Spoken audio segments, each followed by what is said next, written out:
Depuis longtemps, à vrai dire depuis le 19e siècle, mais avec de plus en plus de force, deux puissances se disputent le Pacifique, les États-Unis et le Japon.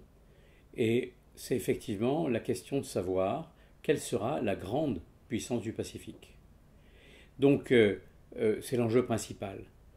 L'enjeu suivant, c'est de participer à une confrontation qui n'est pas encore mondiale, mais qui va le devenir précisément par l'ouverture d'un autre front, qui est celui du Pacifique.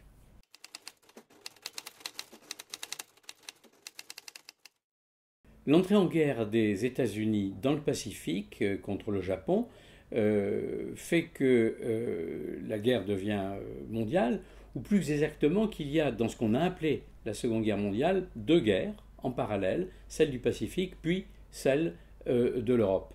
Et évidemment, l'aspect décisif, c'est l'entrée des États-Unis dans un conflit.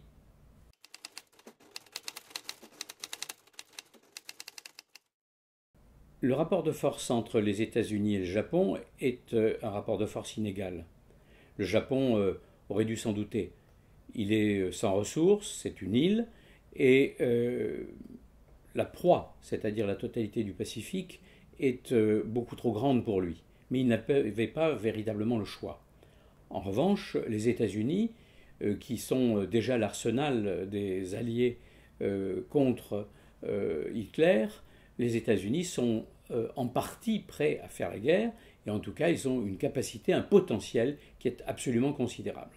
Et donc, cela se soldera à la fin de la guerre par une défaite absolue du Japon, qui est ravalé au rang d'une puissance moyenne, alors que ça renforce au contraire la puissance des États-Unis.